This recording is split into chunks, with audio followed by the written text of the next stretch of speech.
السلام علیکم دوستو، جیسا کہ ہم جانتے ہیں اسدالدین اویسی شاہ صاحب ایک پولیٹیکل لیڈر ہیں جو کہ مسلم لیڈرشپ کھڑی کرنے کے فیور میں ہے اور مسلمانوں کی مضبوطی کے لیے ہر طریقے سے وہ کام کر رہے ہیں۔ اور دوستو ان کے جو بولنے کا انداز ہے وہ بہت ہی شاندار ہے۔ اور دوستو 2 دن پہلے انہوں نے ایک بیان دیا تھا جس کا ایک کلپ بہت ہی وائرل ہو رہا تھا۔ ان کا جو پوری اسپیچ تھی وہ بہت ہی شاندار تھی اور ایک طریقے سے کہا جائے تو پوری طرح سے وہ دینی ایک طرح سے اسپیچ تھی۔ وہ انہوں نے اس میں کوئی بھی پولیٹیکل بات نہیں کی اور اس میں انہوں نے ٹوٹل حدیثوں کے بارے میں بتایا، انہوں نے اسلام کے بارے میں بتایا۔ تو آج کچھ جو گودی میڈیا کے اینکر ہیں اس کو بھڑکاؤ بھی بتا رہے ہیں اور کچھ لوگ کہہ رہے ہیں کہ وہ اپنا غصہ ظاہر کر رہے ہیں۔ لیکن دوستو یہ جو پورا ویڈیو ہے وہ اکثر آپ کے پاس نہیں پہنچا ہوگا، آپ نے نہیں دیکھا ہوگا۔ دوستو یہ جو ویڈیو ہے اس کو دیکھ کر کے ان لوگوں کے منہ پر ضرور لگام لگ جائے گی یا ایک طرح سے کہہ سکتے ہیں کرارا تھپڑ پڑے گا۔ جو لوگ اویسی صاحب کو دلال کہتے ہیں، بی جے پی کی بی ٹیم کہتے ہیں، کوئی بھی مسلم لیڈر میں نے آج دن تک انفیکٹ ایسا نہیں دیکھا ہے جس کے پاس دنیاوی تعلیم کے ساتھ ساتھ دینی تعلیم بھی اتنی زیادہ ہو اور اتنا دین کا نالج بھی رکھتا ہو۔ تو آج دوستوں میں اسی بیان کو لے کر کے آپ کے سامنے حاضر ہوں۔ اس بیان کے جو خاص پوائنٹس ہیں اس کے بارے میں آپ کو اس ویڈیو کے اندر پہلے ہی بتا دیتا ہوں، وہ پوائنٹس کون کون سے ہیں۔ تو آئیے دوستوں پہلے میں آپ کو وہ پوائنٹس بتا دیتا ہوں اور پھر ہم بعد میں ان پوائنٹس کو بتانے کے بعد میں ہم شروع کرتے ہیں اس ویڈیو کو دیکھنا اور اس بیان کو پورا دیکھنا۔ تو دوستوں لاسٹ تک بنے رہے، پورا ویڈیو دیکھیں، پورا بیان سنیں، الحمدللہ آپ کو بھی فخر ہوگا اویسی صاحب پر۔ آئیے شروع کرتے ہیں۔ تو جب یہ جو بیان یہ اسپیچ شروع ہوئی تھی، سب سے پہلے ایک عالم صاحب آتے ہیں یا جو ان کی پارٹی سے ریلیٹڈ ایک شخص آتے ہیں جو کہ حضرت عثمان رضی اللہ تعالیٰ عنہ اور حضور اکرم صلی اللہ تعالیٰ علیہ وسلم کے بیچ میں جو محبت کا ایک جو رشتہ تھا اس کے بارے میں بتاتے ہیں اور اس کا محبت سے ریلیٹڈ ایک واقعہ سناتے ہیں۔ پھر باری آتی ہے اسدالدین اویسی صاحب کی۔ تو وہ جب اسٹیج پہ آتے ہیں تو کون کون سے پوائنٹ کو اپنے اسپیچ میں کور کرتے ہیں وہ پوائنٹس میں آپ کو بتاتا ہوں۔ پہلا جو پوائنٹ ہے وہ ہمیں بتاتے ہیں کہ جبرائیل علیہ السلام نے 3 ایسی دعائیں کی تھی جس پہ حضور اکرم صلی اللہ تعالیٰ علیہ وسلم نے بیٹھ کر کے مسجد میں اور آمین کہا تھا۔ تو صحابہ نے پوچھا تھا کہ وہ کون کون سی دعائیں ہیں، تو حضور اکرم صلی اللہ تعالیٰ علیہ وسلم نے بتائی تھی۔ تو اسدالدین اویسی صاحب نے وہ تینوں پوائنٹس ہمارے سامنے رکھے، تینوں دعائیں ہمیں بتائی ہے کہ وہ کون کون سی تینوں دعائیں تھیں۔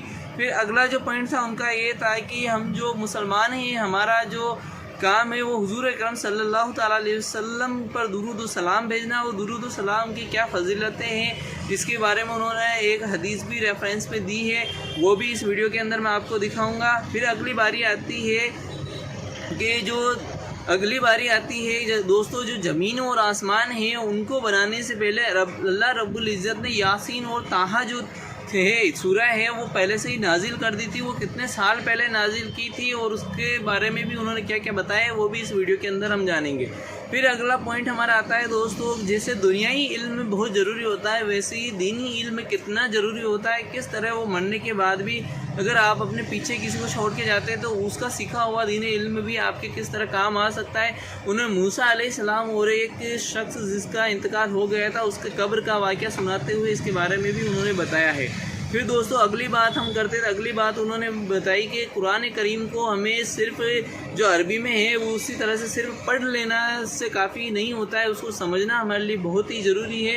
اور قرآن کو سمجھنے کے لیے انہوں نے ایک انگلش میں ایک رائٹر ہے جنہوں نے اچھے سے اس کا ترجمہ، اس کا ٹرانسلیشن اور اس کا پورا ڈیٹیل میں اس کے بارے میں لکھا ہے، اس کا انہوں نے اس رائٹر کا نام بتایا ہے، اس رائٹر کا نام کیا ہے وہ بھی آپ اس ویڈیو کے اندر جانیں گے۔ دوستو اگلا جو پوائنٹ ہے وہ پوائنٹ یہ ہے کہ تہجد کی جو نماز ہے، حضور اکرم صلی اللہ تعالیٰ علیہ وسلم تہجد کی نماز کی بہت ہی کثرت کیا کرتے تھے اور صحابہ بھی کیا کرتے تھے۔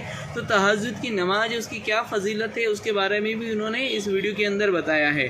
پھر اگلا پوائنٹ دوستی آتا ہے نمرود کے بارے میں۔ ہم نے سنا ہے کہ نمرود جو تھا وہ بہت ہی ظالم تھا، تو اللہ رب العزت کی بارگاہ وہ بھی اللہ کو مانتا تھا اور اللہ سے معافی مانگتا تھا۔ وہ کتنے سال تک اللہ رب العزت اسے لگاتار معاف کرتے رہے اور اپنی شفقت اس کو عطا کرتے رہے، وہ بھی اس ویڈیو کے اندر ہم جانیں گے۔ پھر دوستو اگلا پوائنٹ آتا ہے رمضان کی امپورٹینس۔ اس میں اویسی صاحب نے ہمیں رمضان جو ملا ہے اس کی کتنی فضیلتیں ہیں، اس کی کتنی امپورٹینس ہے وہ بھی اس ویڈیو کے اندر ہمیں اویسی صاحب نے بتائی ہے۔ یہ اگلا جو پوائنٹ ہے وہ جنگ بدر کے بارے میں ہے۔ جنگ بدر کا جو ہوا تھا وہ واقعہ کیسے ہوا تھا، اس میں کیسے کیا کیا ہوا تھا، وہ پورا انہوں نے ڈیٹیل میں اس ویڈیو کے اندر بتایا۔ دوستو اگر آپ اس ویڈیو کو دیکھیں گے تو آپ بالکل بھی یہ نہیں کہہ پائیں گے کہ ایک پولیٹیکل واقعہ ہے یا ایک پولیٹیکل اسپیچ ہے۔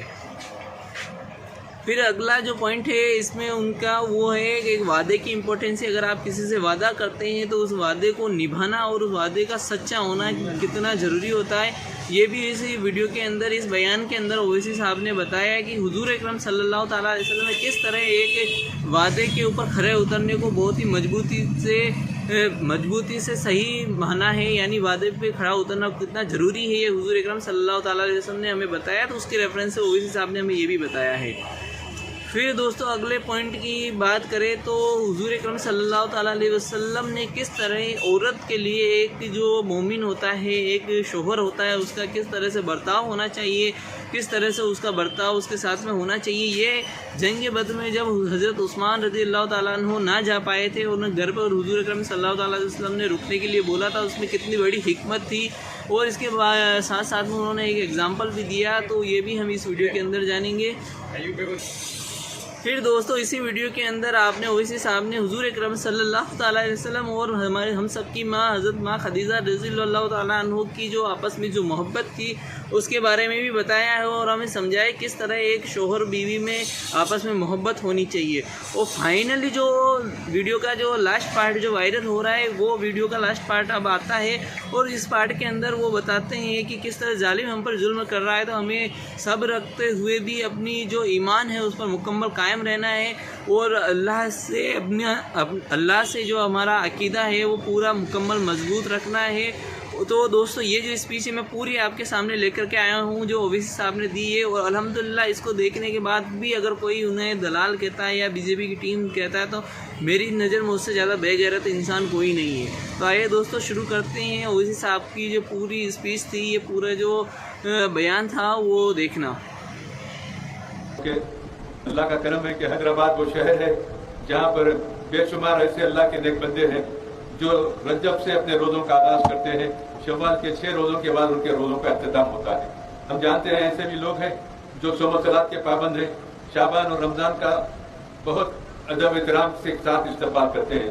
سرکار عالم صلی اللہ علیہ وسلم کا ارشاد ہے کہ رجب اللہ کا مہینہ ہے، رجب اللہ کا مہینہ ہے، شعبان میرا مہینہ ہے، رمضان میری امت کا مہینہ ہے، میری امت کا مہینہ ہے رمضان۔ تو ان مقدس مہینوں کی فضیلت اور عظمت کو بیان کیا گیا۔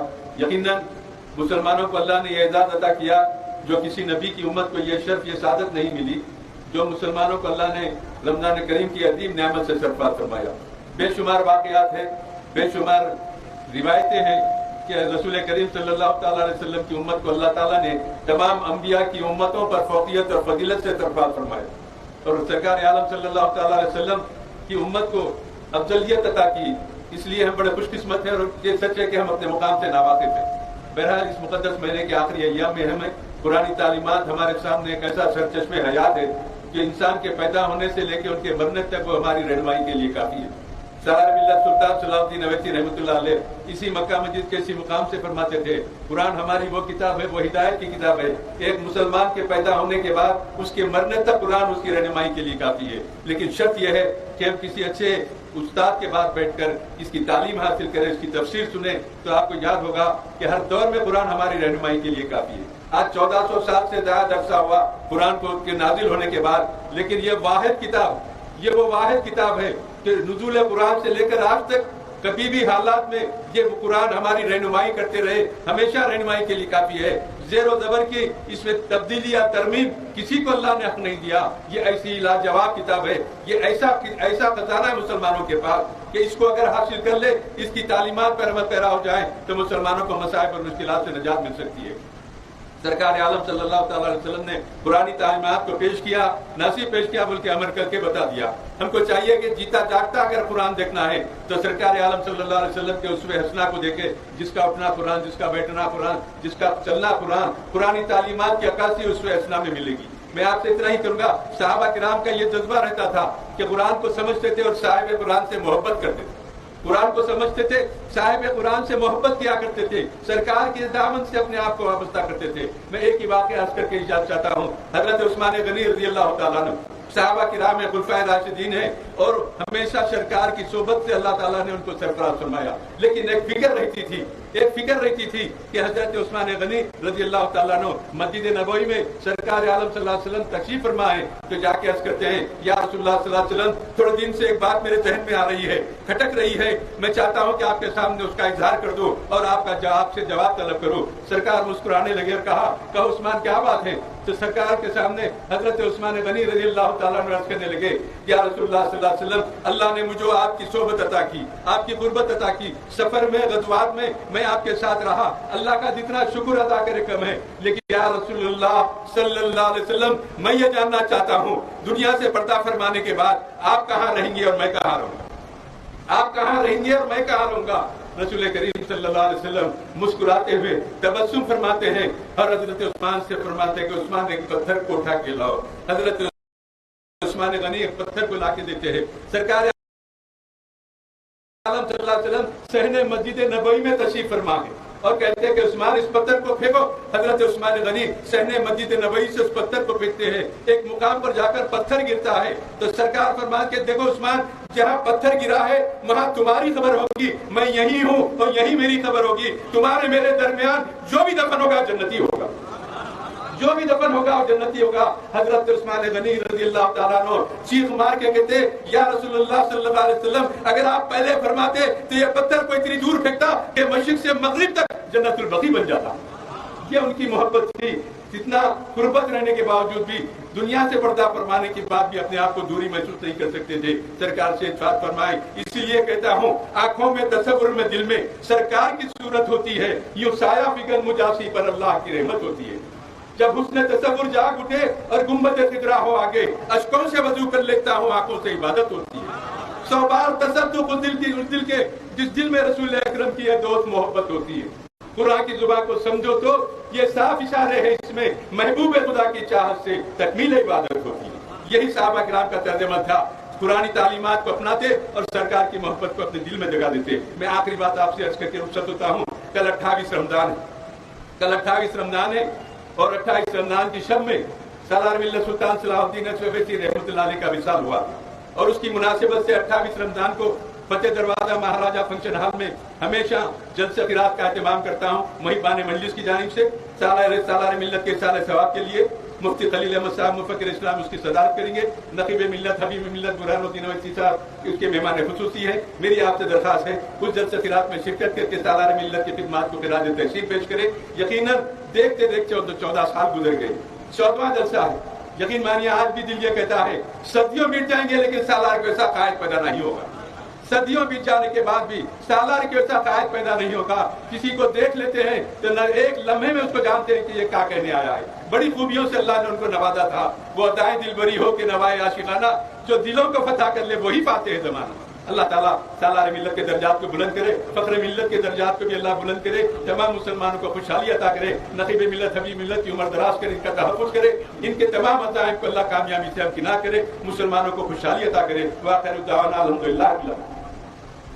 اعوذ باللہ من الشیطان الرجیم، بسم اللہ الرحمن الرحیم، السلام علیکم ورحمۃ اللہ وبرکاتہ۔ معزز حاضرین اکرام، بزرگان ملت، مجلس اتحاد المسلمین کے شریک معتمد و رکن اسمبلی جناب احمد پاشا قادری صاحب، اراکین بلدیہ، محبان مجلس، میری عزتدار ماں اور بہنوں، یہ اللہ سبحانہ و تعالیٰ کا بڑا کرم ہے کہ 2 سال کے عرصے کے بعد تاریخی مکہ مسجد میں جلسہ یوم الفرقان جمعۃ الوداع میں ماہ مبارک رمضان میں منعقد کیا جا رہا ہے۔ اللہ کا لاکھ لاکھ شکر ہے کہ اللہ سبحانہ و تعالیٰ نے ہم تمام کو، بلکہ پوری انسانیت کو اللہ نے اس وبا سے بچایا، اور میں اللہ سے دعا کرتا ہوں کہ کووڈ میں جن ذمہ داروں نے اپنے اپنے عزیز و خالق کو کھویا، ہم تمام مل کر اللہ سے دعا کرتے ہیں کہ اللہ سبحانہ و تعالیٰ ان کی مغفرت فرمائے، اور اللہ سبحانہ و تعالیٰ جنہوں نے اپنے والدین کو، اپنے بھائی بہن کو، اپنی بیوی کو، اپنے دوست احباب کو کھویا، اللہ ان سب کو صبر جمیل عطا کرے۔ میرے عزیز دوستوں اور بزرگوں، رمضان کا مبارک مہینہ ہے، ہم جہنم سے نجات کے دہے میں ہیں، نزول قرآن کا مہینہ ہے، شہیدوں کی موت چاہتے ہو، سنو سمجھو، کیونکہ یہ شیطان کے قلعے سے تم کو محفوظ رکھتا ہے۔ میرے عزیز دوستوں اور بزرگوں، اللہ کے رسول صلی اللہ علیہ وسلم یہ ارشاد فرما رہے ہیں کہ اگر نیکوں کی طرح زندگی گزارنا ہے، شہیدوں کی موت اگر ہم کو آنا ہے، حشر کے میدان کے دن راحت ملنا ہے، قیامت کی گرمی میں سایہ ملنا ہے، ہدایت ملنا ہے، شیطان کے شر سے محفوظ رکھنا ہے اپنے آپ کو، تو رحمت اللہ علیہ صلی اللہ علیہ وسلم فرما رہے ہیں کہ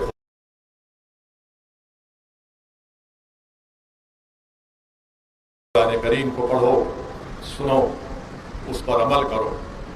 میرے عزیز دوستوں اور بزرگوں، اسی اللہ سبحانہ و تعالیٰ نے حضرت ابراہیم علیہ السلام کی امت کے لیے صحیفہ نازل کیا، حضرت موسیٰ علیہ السلام کے لیے توریت، حضرت داؤد علیہ السلام کی امت کے لیے زبور، اور حضرت عیسیٰ علیہ السلام کی امت کے لیے اللہ نے انجیل کو نازل کیا، اور تمام انسانیت کے لیے اللہ سبحانہ و تعالیٰ نے 27 رمضان کے دن قرآن کریم کو نازل کیا۔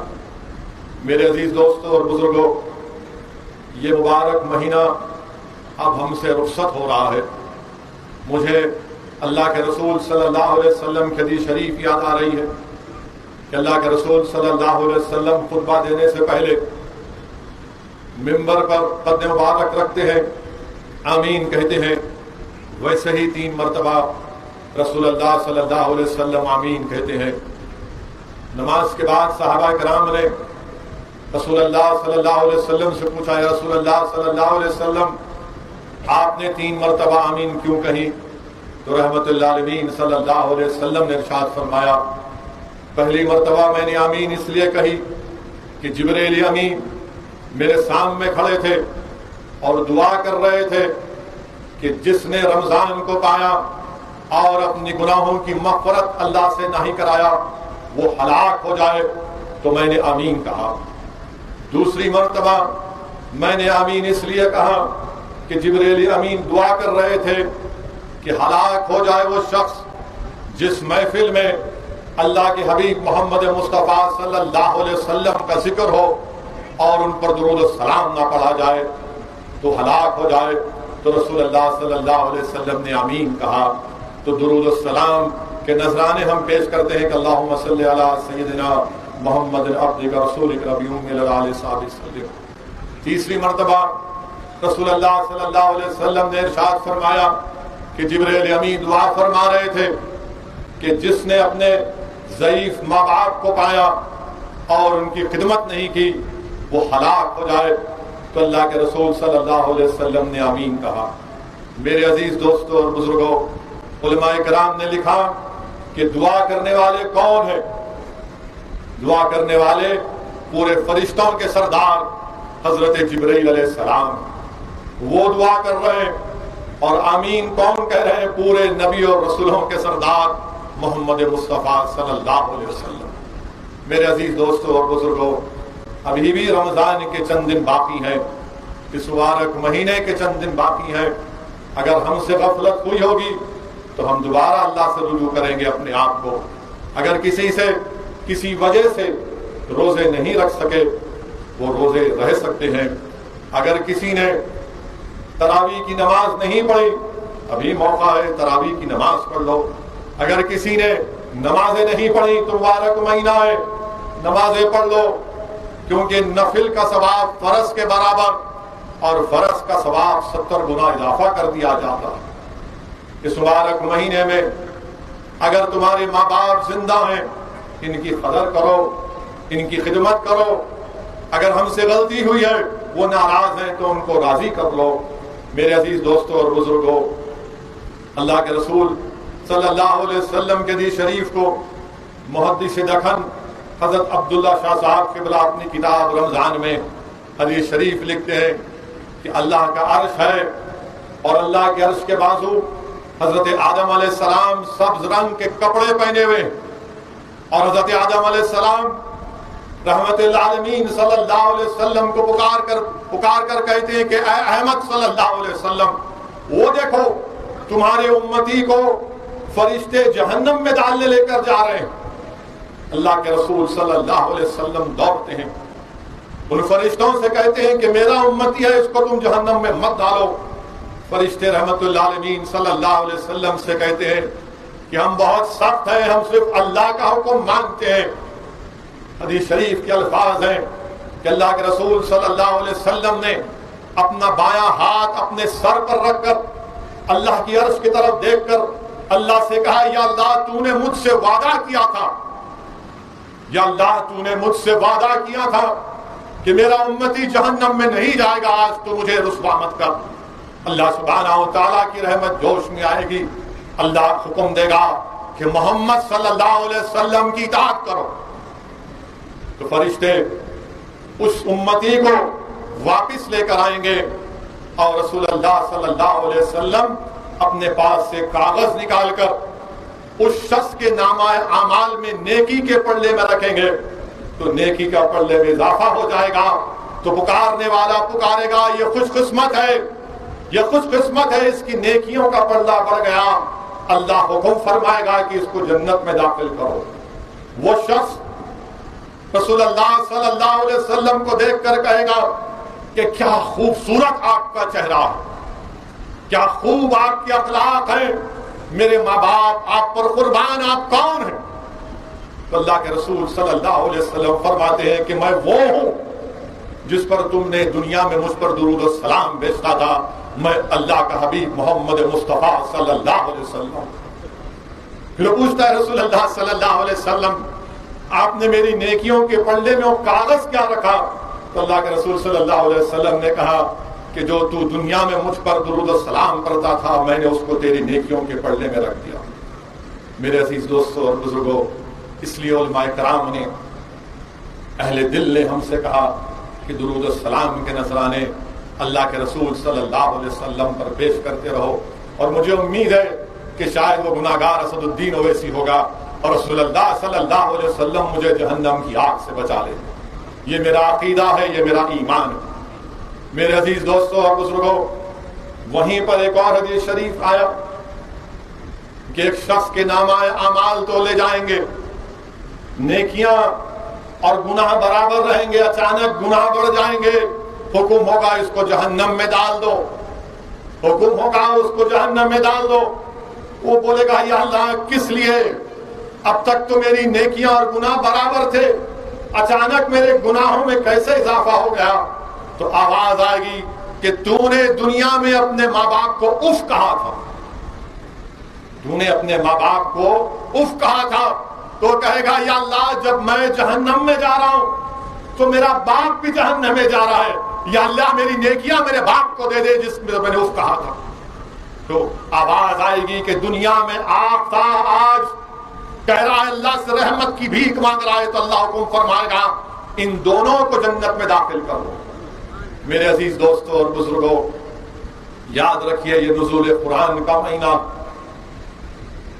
حدیث شریف میں آیا کہ اللہ سبحانہ و تعالیٰ نے زمین و آسمان کو بنانے سے 1000 سال پہلے سورہ یاسین اور طٰہٰ پڑھا اور جب فرشتوں نے سنا تو فرشتوں نے پکار کر کہا کہ خوشخبری ہو اس امت پر جو یہ قرآن نازل ہوگا خوشخبری ہو ان سینوں میں جو یہ قرآن محفوظ ہوگا خوشخبری ہو ان زبانوں پر جب یہ قرآن کو پڑھیں گے. ابن حجر رحمت اللہ علیہ لکھتے ہیں اس حدیث شریف کے بارے میں کہ اللہ نے فرشتوں کے سامنے یہ کہا کہ تم سورہ یاسین اور سورہ طٰہٰ فرشتوں کے سامنے پڑھو تاکہ ان سوروں کی قرآن کی عظمت کا اندازہ ہو سکے.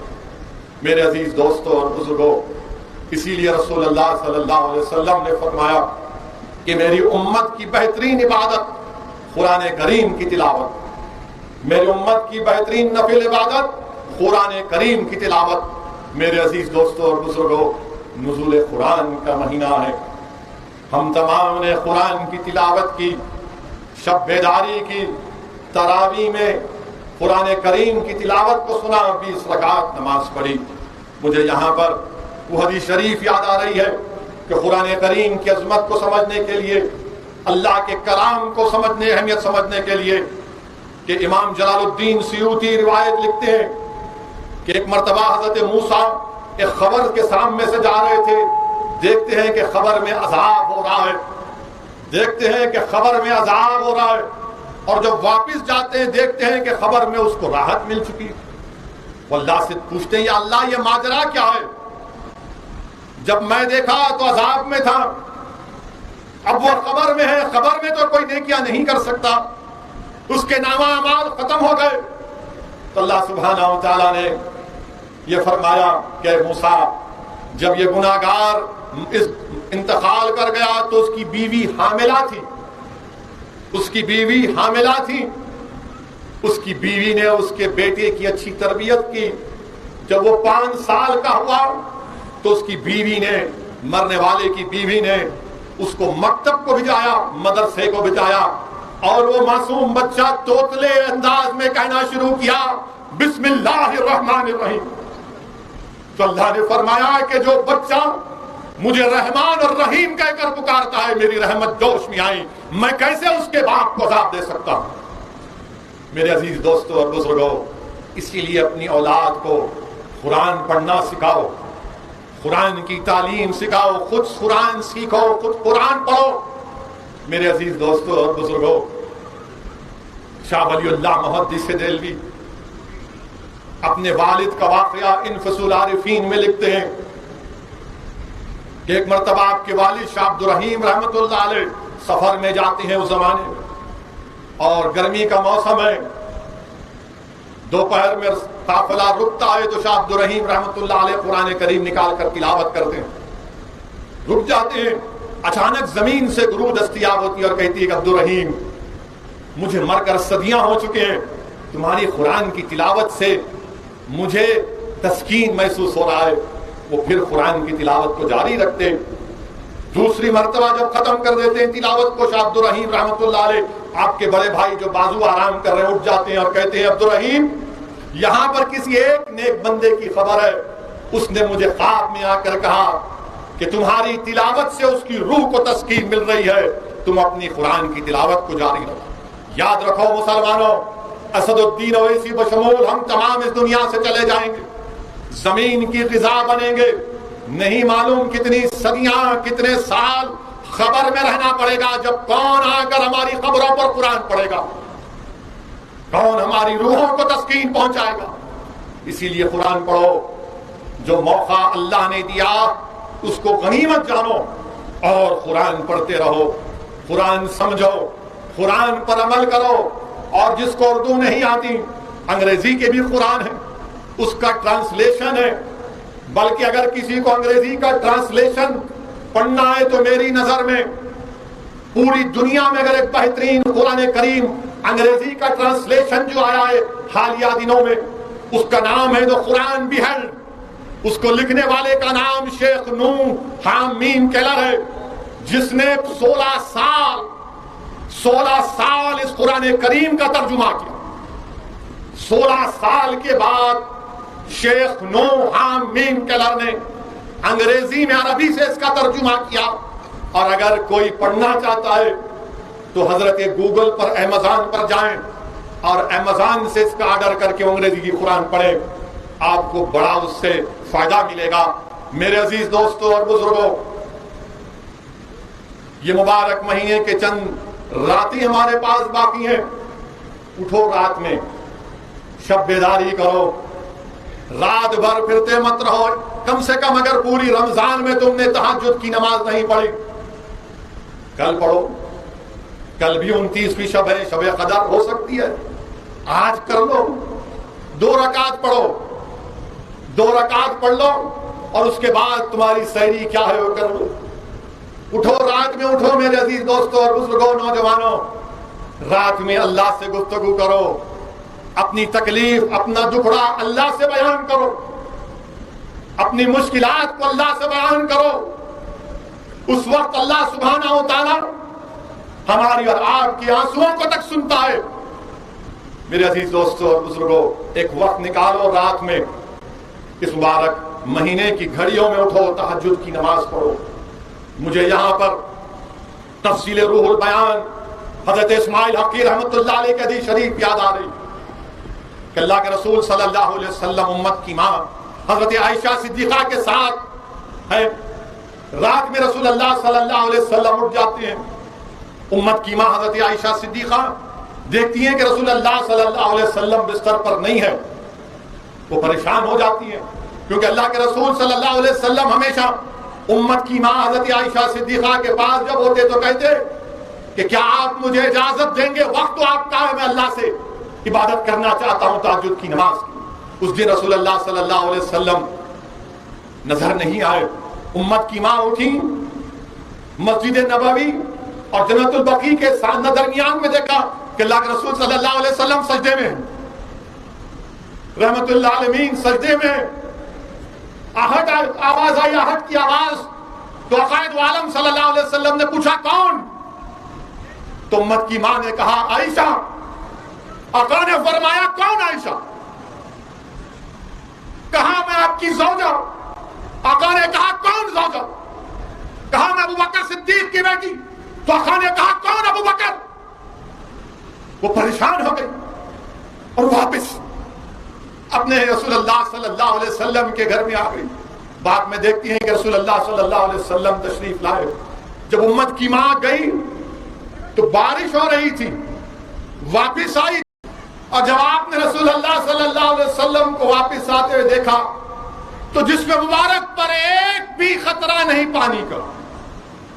پوچھا رسول اللہ صلی اللہ علیہ وسلم یہ کیا بات ہے کہ میں آپ کے پاس آئی، آپ نے پوچھا کون؟ میں نے کہا عائشہ۔ آپ نے کہا کون عائشہ؟ میں نے کہا آپ کی زوجہ۔ آپ نے فرمایا کون زوجہ؟ میں نے کہا ابو بکر صدیق کی بیٹی۔ آپ نے کہا کون ابو بکر؟ کیا فرمایا رسول اللہ صلی اللہ علیہ وسلم نے؟ ہماری امت کی ماں سے کیا کہا؟ وہ وقت میرے اور اللہ کا ہے صرف۔ اگر کوئی نبی بھی آ جائے، اگر کوئی انسان بھی آ جائے تو میں کسی کو نہیں جانتا اس وقت۔ وہ وقت میرے اور اللہ کا ہے۔ پھر بی بی عائشہ نے پوچھا ہے رسول اللہ وہ کیا وقت ہے؟ تو کہا کہ میں اللہ سے گفتگو کرتا ہوں، اپنی بات کو اللہ کے ساتھ میں رکھتا ہوں۔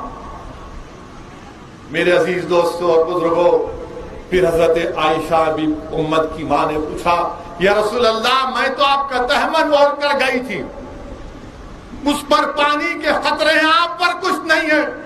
جو رسول اللہ صلی اللہ علیہ وسلم نے مسکرا کر کہا تھا کہ عائشہ تم نے میرا تہمن پہنا، اس پر اللہ کی رحمت نازل ہوئی تھی۔ میرے عزیز دوستوں اور بزرگوں، اسی لیے اہل دل کہتے ہیں کہ اٹھو راتوں میں، بھیک مانگو اللہ سے، مغفرت مانگو اللہ سے۔ امام جلال الدین رومی رحمت اللہ علیہ اپنے مثنوی شریف میں لکھتے ہیں کہ نمرود 500 سال ظلم کیا تھا، 500 سال نمرود ظلم کیا تھا، مگر ہر رات کو نمرود اٹھتا تھا، اٹھ کر کہتا تھا خدا تو ہی ہے یا اللہ میں تیرا گناہگار بندہ ہوں، مجھے معاف کر دے۔ تو اللہ اس کو معاف کرتا تھا کہ شاید یہ توبہ سچی توبہ کر لے گا، راہ راست پر آ جائے گا۔ 500 سال وہ تہجد کی نماز پڑھتا تھا، رات میں اٹھ کر اللہ اس کو مہلت دیتا تھا۔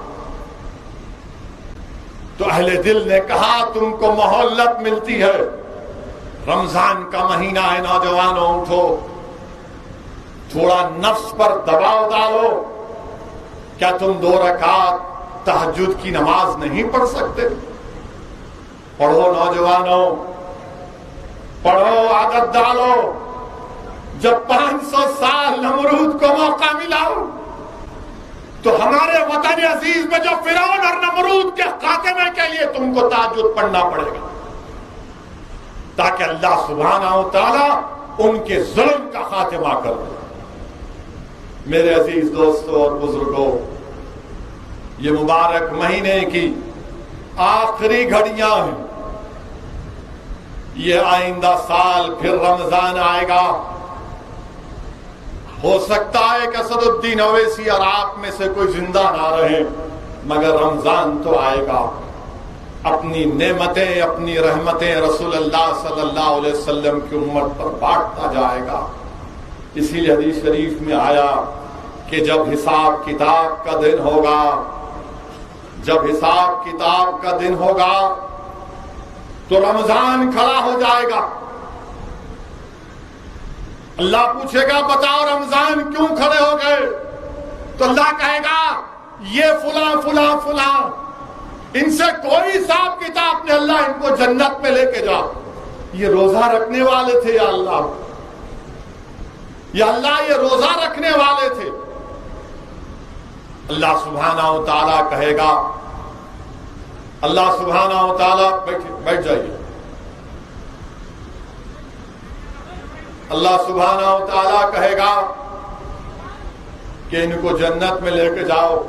پھر روزہ کھڑے ہو جائے گا، پھر روزہ کھڑے ہو جائے گا۔ اللہ فرمائیں گے اب کیا ہے بتاؤ؟ تو بولیں گے یا اللہ ان تمام کے سامنے اس پر عزت کا تاج پہنا، عزت کا تاج پہنایا جائے گا۔ پھر رمضان کھڑا ہو جائے گا، اللہ سبحانہ و تعالیٰ بولیں گے اب بتاؤ کیا ہے؟ تو کہے گا یا اللہ میرے رمضان کے روزے دار کو انبیاء اور رسول کے سائے میں رکھتے۔ پھر ان کو سائے میں رکھ دیا جائے گا۔ پھر رمضان کھڑا ہو جائے گا اور کہے گا یا اللہ یہ تو روزے کی وجہ سے تھا، اب ان کی نیکیوں کا اعمال کی وجہ سے تو ان کو عزت سے نواز دے۔ میرے عزیز دوستوں اور بزرگوں، اسی لیے اللہ کے رسول صلی اللہ علیہ وسلم نے حدیث شریف میں فرمایا کہ بہشت کا دروازہ، جنت کا دروازہ ہمیشہ بند رہتا ہے۔ صحابہ کرام نے پوچھا رسول اللہ کب کھلتا ہے؟ جب تم بھوکے رہتے ہو، روزے سے رہتے ہو تو جنت کا دروازہ کھلتا ہے۔ حدیث قدسی ہے کہ اللہ کے رسول صلی اللہ علیہ وسلم نے ارشاد فرمایا کہ اللہ فرماتا ہے کہ جو میری رضا کے لیے روزہ رکھتا ہے میں اس کے جسم کی تندرستی کا ذمہ لیتا ہوں۔ میرے عزیز دوستوں اور بزرگوں، یہ ماہ مبارک کی چند گھڑیاں ہمارے سامنے ہیں، اس کی قدر کرو، اس کو سمجھو، اس پر عمل کرو۔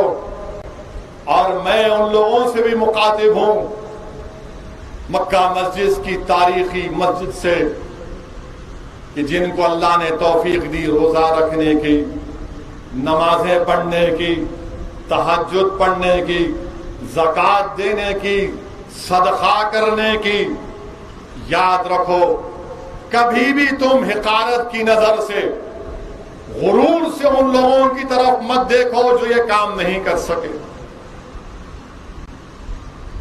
میں اکثر یہ دیکھتا ہوں کہ لوگ جب روزہ رہتے ہیں، تراویح پڑھتے ہیں، تہجد پڑھتے ہیں، تو بولتے ارے انہیں قائم یعنی آتا ہی نہیں، انہیں روزہ نہیں رہتا ہے، انہیں نہیں۔ میرے بھائی تم کون ہوتے کسی کا دل کا حال جاننے والے؟ اللہ کو معلوم اس کا دل کا حال کیا ہے۔ ہو سکتا ہے کہ وہ اللہ سے زیادہ قریب ہو تم سے زیادہ اللہ سے وہ قریب ہو جائے۔ اسی لیے اگر کسی کو دیکھے تو دعا کرو یا اللہ اس کو بھی نیک بنا دے، مجھے اس سے بڑھ کر نیک بنا دے۔ اور جو روزہ نہیں رکھ رہے، جو نمازیں نہیں پڑھ رہے، میں ان سے کہہ رہا ہوں آؤ، اللہ کی رحمت جوش میں ہے، اللہ کی رحمت جوش میں ہے، جنت کے دروازے کھلے ہیں، شیطان جہنم میں جکڑ دیا گیا، رزق میں اضافہ ہو گیا، اللہ کی رحمت برس رہی ہے، نزول قرآن کا مہینہ ہے۔ آؤ میرے دوستو، اگر تم نے اس ماہ مبارک کے مزے کو نہیں چکھا تو آؤ میرے عزیز دوستو بزرگو، تم بھی آؤ تاکہ تم پر ہم پر بھی اللہ کی رحمت برسے۔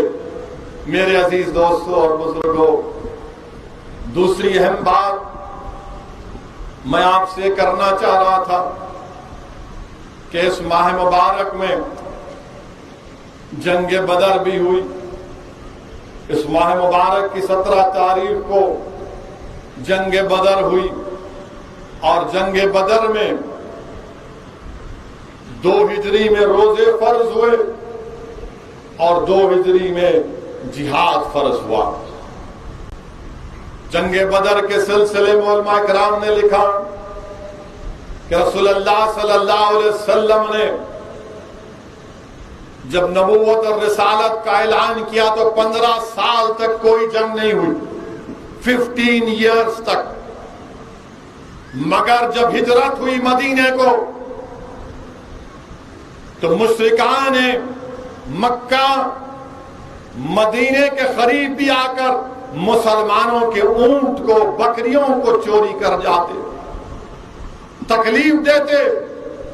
تو رسول اللہ صلی اللہ علیہ وسلم کو جب یہ معلوم ہوا کہ ابو سفیان جو اس وقت تک اسلام نہیں قبول کیے تھے، ایک تجارت کا قافلہ لے کر ساحلی راستے سے بدر سے ہوتے ہوئے مکے کو جا رہے ہیں، اور رسول اللہ صلی اللہ علیہ وسلم کو معلوم ہوا کہ اس میں تجارت کا سامان بھی ہے اور اسلحہ بھی ہے، تو اللہ کے رسول صلی اللہ علیہ وسلم نے صحابہ کرام سے کہا کہ نکلو اپنے گھروں سے، اس قافلے کو روکنا ہے، اس قافلے کو روکنا ہے۔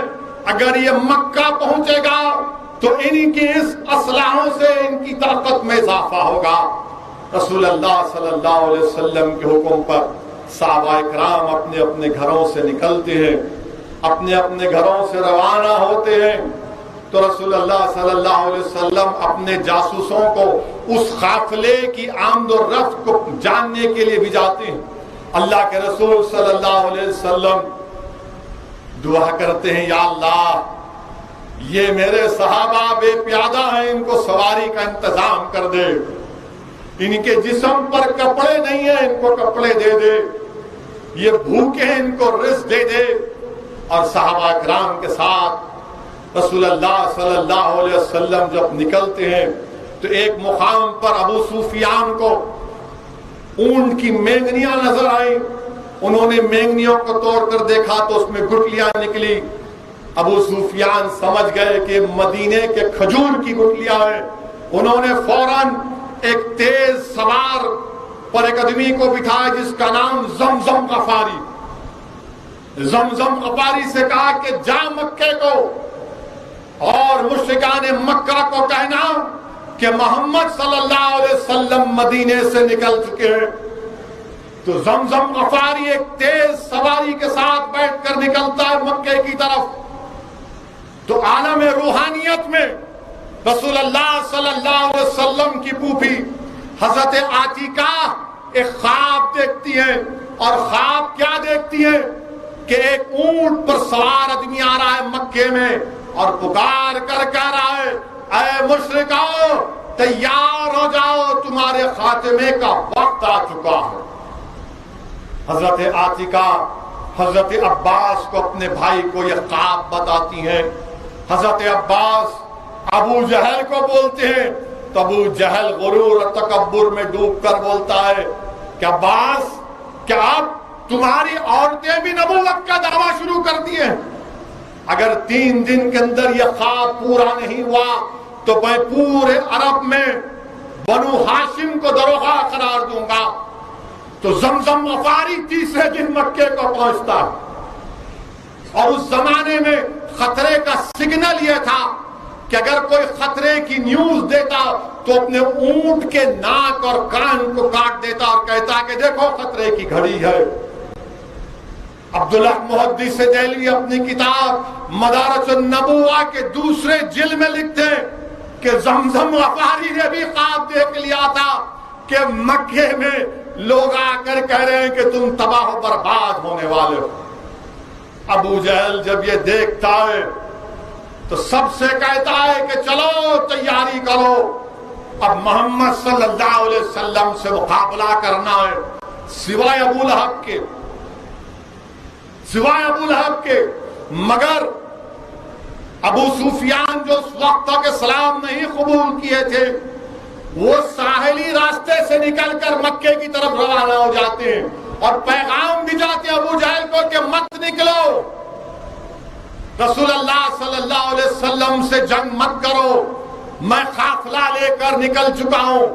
مگر ابو جہل کہتا ہے کہ نہیں، ہم شان و شوکت سے نکلیں گے، باجا بجائیں گے، ناچیں گے، ناچنے والی خواتین کو رکھیں گے، اونٹ کاٹیں گے اور محمد صلی اللہ علیہ وسلم اور ان کے ساتھیوں کا نعوذ باللہ خاتمہ کریں گے تاکہ پورے عرب میں معلوم ہو جائے ہماری طاقت۔ وہ نکلتے ہیں 1000 کا لشکر، کوئی 900 بولتا، روایتوں میں آیا۔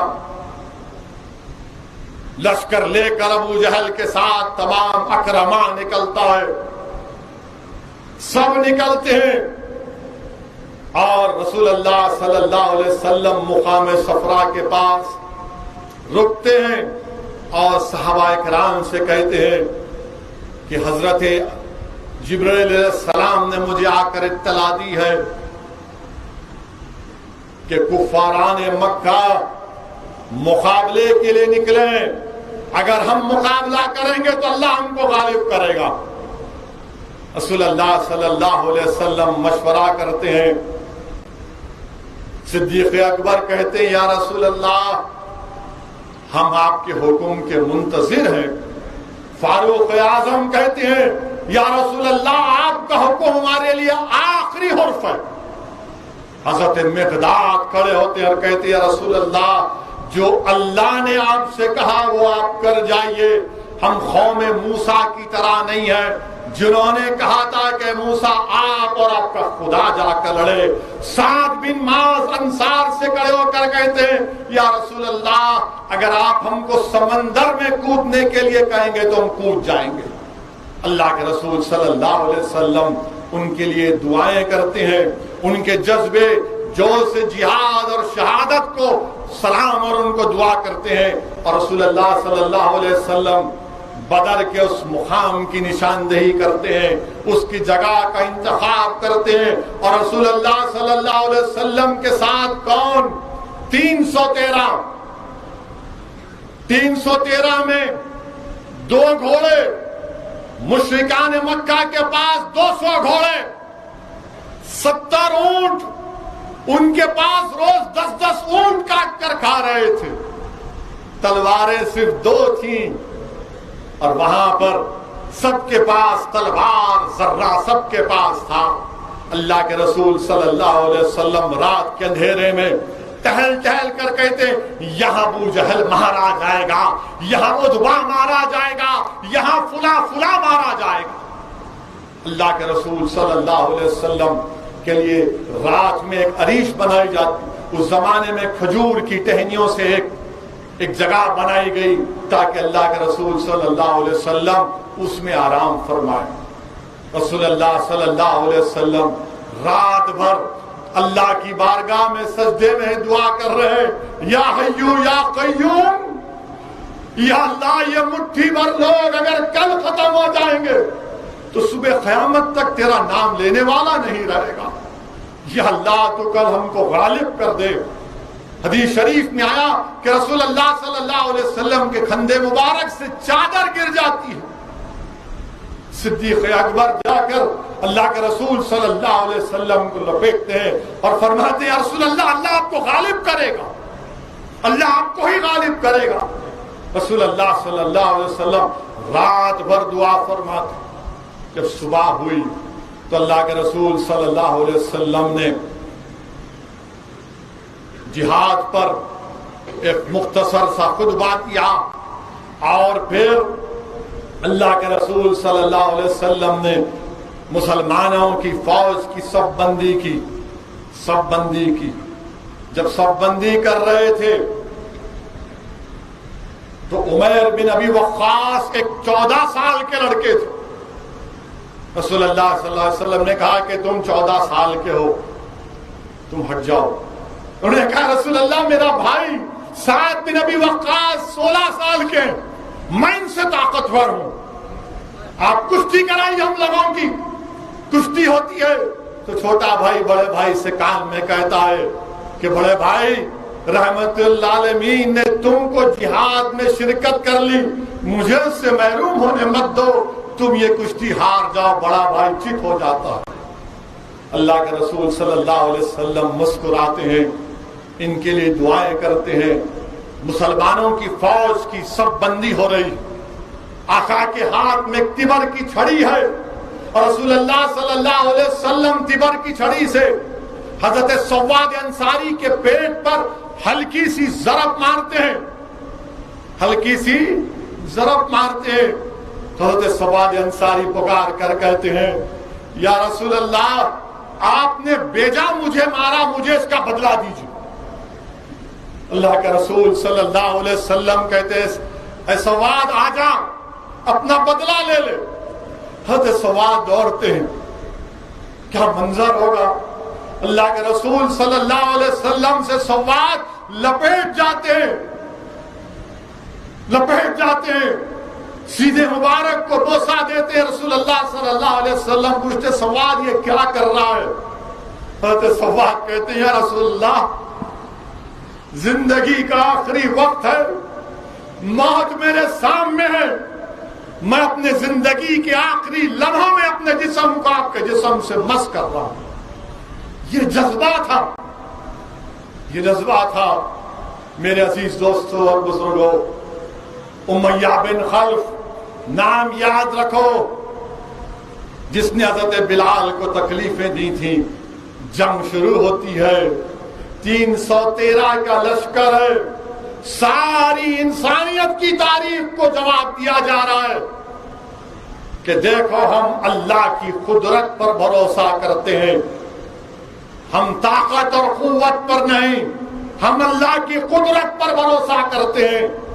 اور جب جنگ کا میدان شروع ہوا تو اللہ کے رسول صلی اللہ علیہ وسلم نے فاروق اعظم سے پوچھا عمر بتاؤ کیا حکمت ہونی چاہیے جنگ کی, کیا کرنا چاہیے.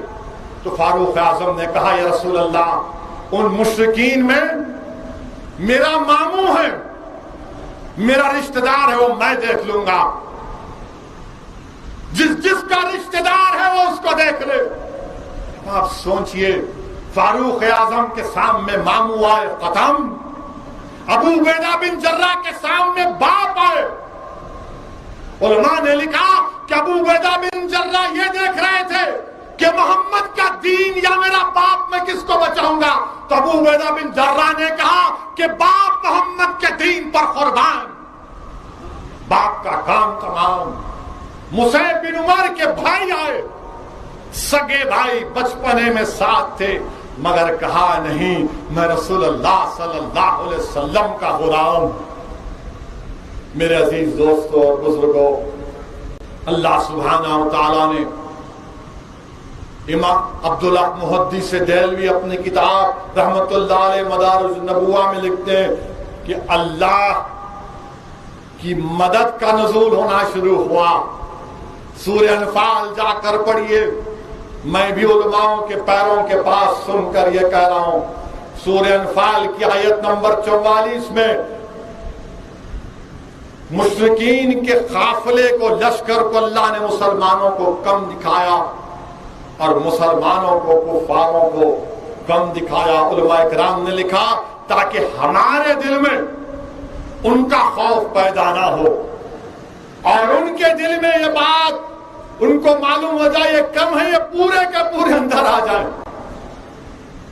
دوسری مدد اللہ نے سورہ آل عمران میں لکھا, اس آیات کا ترجمہ مفسرین نے کیا کہ مسلمانوں کا لشکر کم دکھائی دیا تاکہ وہ پوری مسلمانوں کا لشکر بڑھ کر دکھائی دیا. پھر تیسری مدد ہی آئی سورہ انفال کی آیات نمبر 9 ہے 11 ہے، جس میں اس کا ترجمہ علماء نے کیا کہ فرشتوں کا نزول ہوا، فرشتے آئے اور مدد کیے۔ پھر دوسری مدد سورہ انفال کی آیات 13 کہتی ہے کہ اللہ کے رسول صلی اللہ علیہ وسلم جنگ بدر میں اپنے مٹھی میں کنکریوں کو اٹھا کر مشرکین کی طرف پھینکتے، شاہت الوجوہ کہہ کر پھینکتے تھے، تو اللہ فرمایا کہ میرے حبیب وہ آپ نہیں ہم پھینک رہے ہیں۔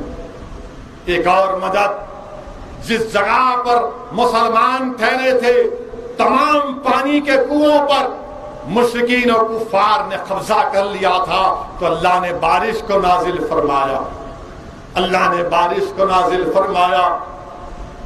70 مشرکین مکہ ہلاک ہوئے، 14 صحابی جام شہادت نوش فرمائے۔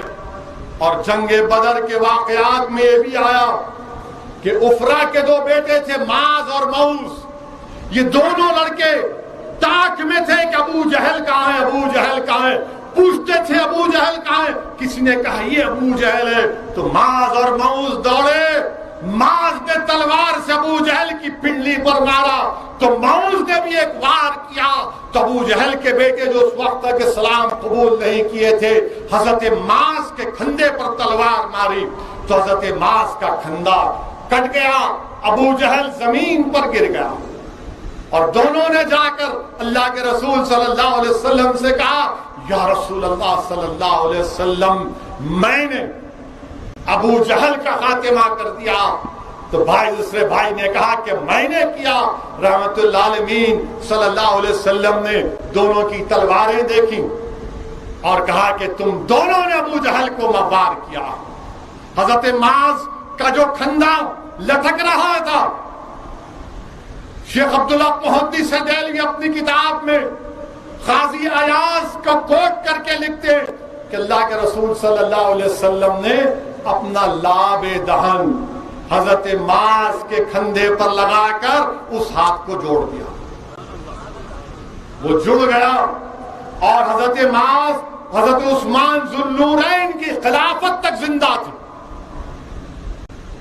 حضرت معاذ حضرت عثمان ذو النورین کی خلافت تک زندہ تھے۔ جنگ کا میدان میں حضرت عکاشہ دوڑ کر آ رہے ہیں، یا رسول اللہ تلوار ٹوٹ گئی، تلوار ٹوٹ گئی۔ آقا کہتے ہیں عکاشہ لکڑی لو، اس سے مقابلہ کرو، لکڑی لیتے میدان میں دوڑتے ہیں۔ یہ نہیں پوچھے یا رسول اللہ لکڑی ہے تلوار نہیں ہے، عشق تھا، غلامی کا ثبوت دے رہے تھے کہ جب محبوب کہہ رہا ہے لڑو لکڑی سے تو دوڑتے ہیں، لکڑی سے مقابلہ جب کرتے ہیں وہ تلوار بن جاتی ہے۔ حضرت عکاشہ نے اس کا نام اون رکھا، اور جب تک وہ زندہ تھے وہ تلوار ان کے ساتھ تھی۔ میرے عزیز دوستو اور بزرگوں، جنگ بدر کیا ہے؟ جنگ بدر یہ پیغام دیتی ہے کہ یوم الفرقان، کفر اور اسلام کے کھلی فرق کا دن، حق اور باطل کے کھلے فرق کا دن، اس لیے قرآن میں یوم الفرقان کہا گیا، یوم الفرقان کہا گیا۔ کیا ہے جنگ بدر؟ اسلام کی کامیابی کا پہلا درس، جذب جہاد اور شہادت جس کا مستحکم ہوتا ہے اللہ ان کو کامیاب اور کامران کرتا ہے۔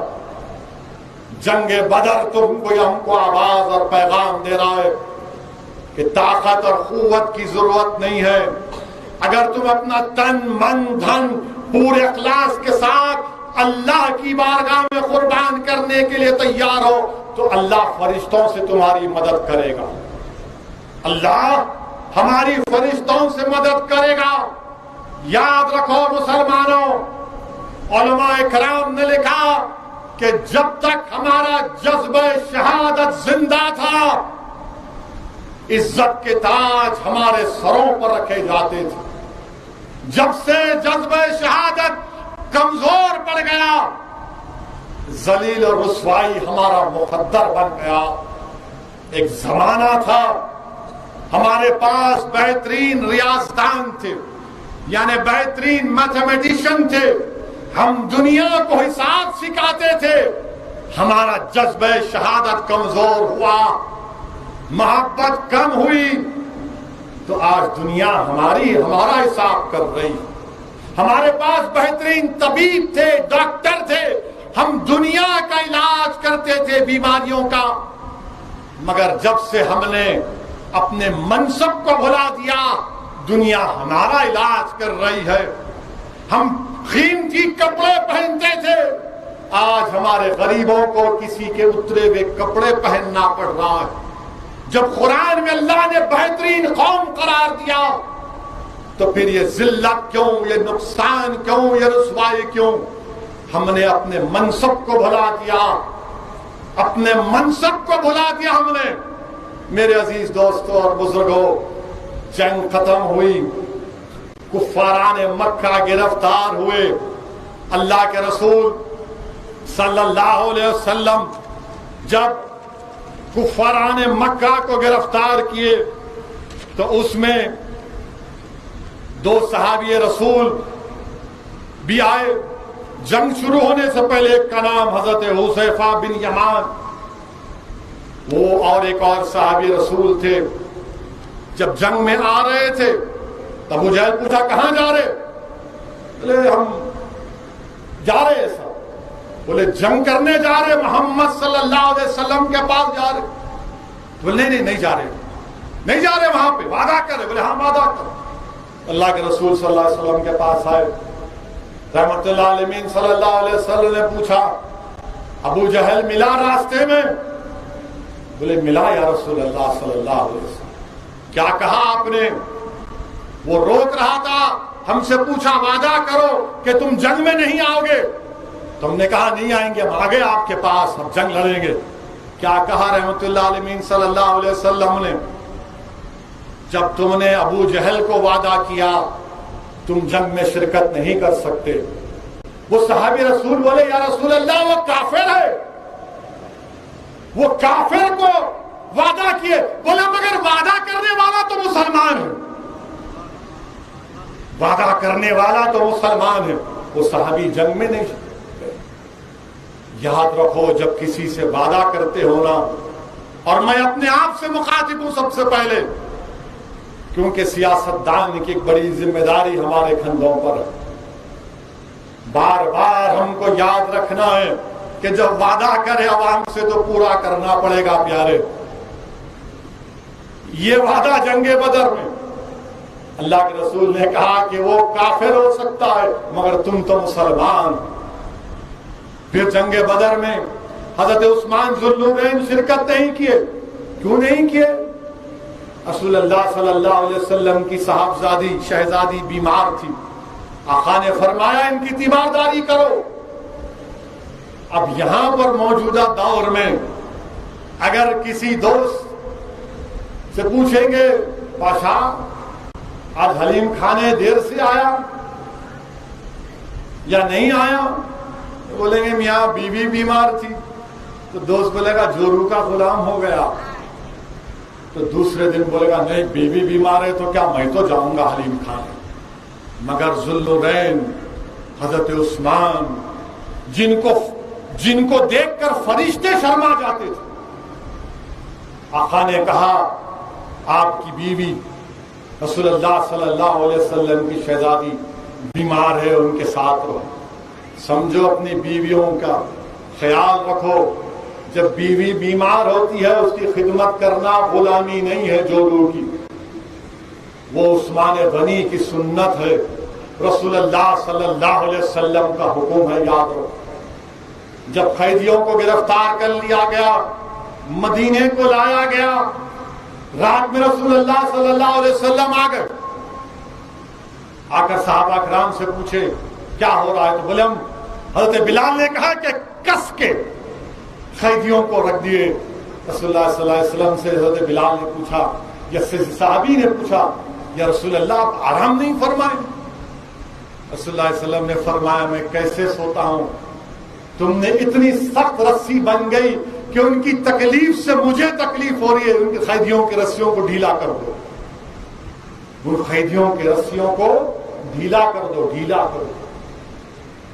حکم ہوا تو رسیاں ڈھیلی کر دی، اور پھر اس کے بعد رسول اللہ صلی اللہ علیہ وسلم نے کہا کہ فدیہ دو اور اپنے اپنے قیدیوں کو رہا کراؤ۔ مکے کے مشرکین سے کہا، آپ کے چچا حضرت عباس بھی ہیں۔ حضرت عباس نے کہا رسول اللہ صلی اللہ علیہ وسلم سے کہ میرے پاس تو پیسے نہیں ہیں۔ اللہ کے رسول صلی اللہ علیہ وسلم نے تبسم فرما کر کہا، چچا جان، وہ جو جنگ میں آنے سے پہلے چچی جان کو جو پیسوں کی تھیلی دی تھی وہی دے دو۔ حضرت عباس پکارتے ہیں، کیسے معلوم تم کو؟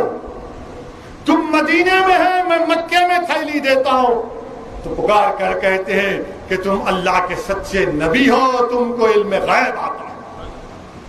اور پھر میرے عزیز دوستو بزرگوں، وہ واقعہ بھی آیا کہ اللہ کے رسول صلی اللہ علیہ وسلم کے داماد بھی گرفتار ہو گئے، ابو العاص، جو اسلام نہیں قبول کیے تھے۔